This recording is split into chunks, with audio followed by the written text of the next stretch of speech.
Good morning, everybody. As our series of stories about Easter week, we're now going to be reading the part of the Easter story where Jesus dies on the cross. In the Christian calendar, this day is called Good Friday, and during Easter week, it is a sombre day for Christians when they remember Jesus' sacrifice. However, even though it is a sad day, Christians know the joy that is coming on Easter Sunday.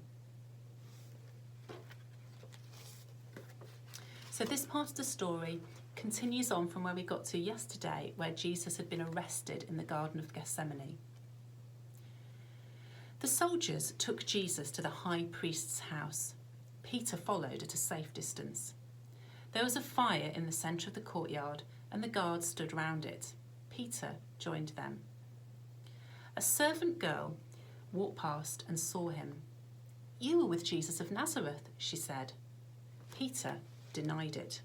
He moved away, but she said to the others, "This is one of Jesus' followers." "No, you are wrong. I'm not," said Peter.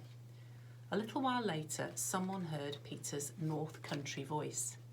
"You come from Galilee," he said. "You must know Jesus." "I swear I've never met him," Peter answered, sweating with fright. Just then a cock crowed, and Peter remembered what Jesus had said. He broke down and cried. Inside the house, Jesus was being tried by the Jewish council. It was still dark when the high priest's servants called them all together.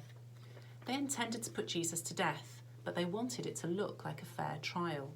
Witnesses were brought in, but none of their stories agreed. At last, the high priest questioned the prisoner himself. "Why don't you answer the charges?" he said. But Jesus would not say a word. Then the high priest asked him on oath if he was the king, the Son of God. "I am," Jesus answered. "You will all see me at God's side, coming with the clouds of heaven." "You have heard what the prisoner said. We need no more witnesses," said the high priest. "He claims to be equal with God, and that is blasphemy. Do you find him guilty?" "Yes, guilty," they shouted. They sentenced him to death, but they needed the Roman governor's consent to carry out the execution. So, early in the morning, they took Jesus to Pontius Pilate. When Jesus heard that Jesus had been sentenced to death, he was bitterly sorry for all that he had done. He went to the chief priests and threw the silver coins on the table. Then he went away and hanged himself. Jesus stood before the Roman governor Pontius Pilate. The Jewish priests accused him of treason because they knew that Pilate would not sentence a man to death for blasphemy. "He claimed to be king," they said. So Pilate questioned Jesus, but he could find no reason to put him to death. Jesus had done no wrong. It was the custom at Passover to give one of the prisoners his freedom. "I have not found this man guilty," Pilate said. "I shall set Jesus free." But the crowd, stirred up by the priests, would not let him. "Kill Jesus," they shouted. "Crucify him, and free Barabbas." Barabbas was a murderer. They made such an uproar with their shouting that at last Pilate gave in. He knew it was wrong, but he was afraid the people would riot and get him into trouble with the emperor. "I am not responsible for the death of this man," he said. "It is your doing." Then he had Jesus flogged and handed him over to his soldiers to be crucified. Crucifixion was the terrible slow death the Romans reserved for criminals.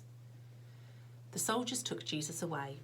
They dressed him up as a king in a purple robe with a cruel crown of thorns and mocked him. They spat in his face. Then they took off the robe and led him through the city streets to Golgotha, the place of execution.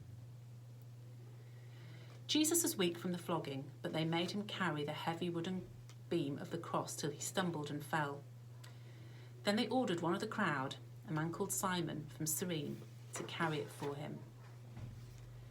At Golgotha, outside the city walls, they nailed Jesus' hands and feet to the cross. There was a notice above Jesus' head. "This is Jesus, King of the Jews."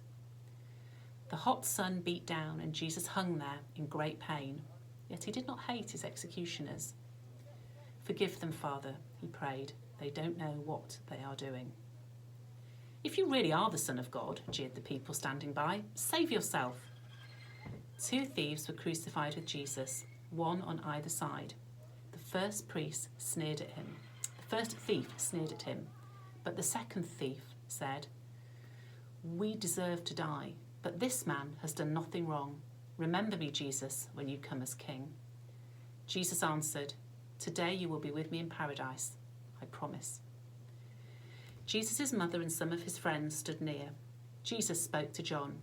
"Take my mother home," he said, "and look after her for me." At midday, a shadow passed across the sun, and for 3 hours it was strangely dark. Oh God, why have you left me?" Jesus whispered. Then he gave a great cry. "It is finished." And he died. At that moment, the curtain in the temple split from top to bottom, and the earth shook beneath the soldiers' feet. They had been tossing up for Jesus' clothes, but now they were terrified. This man really was the Son of God, they said.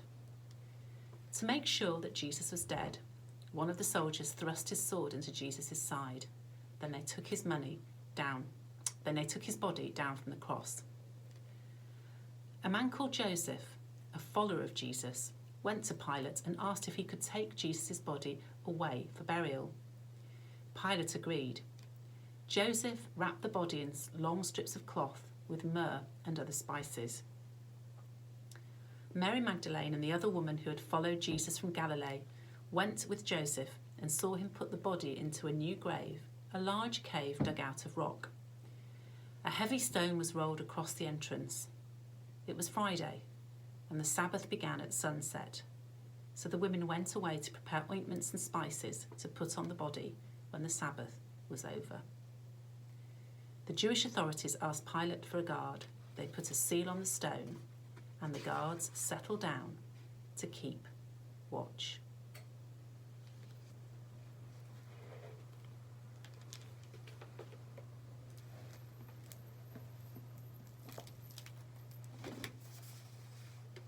We're now going to say a prayer. If you'd like to make it your prayer, say Amen at the end. If you don't wish to pray, just listen to the words and think your own thoughts. Let us not fall asleep. Let us keep watch with Jesus. Let us not fall asleep. Let us pray that we will be kept from hard testing. Let us not fall asleep. Let us keep faith with those who are suffering now. Let us not fall asleep. Let us keep watch with Jesus. Amen. So in tomorrow's reading, we will be finding out all about Easter Sunday. If you would like to sing a song, you know where to go. Go to the front page of our website, and I will speak to you again tomorrow. Bye-bye, and God bless.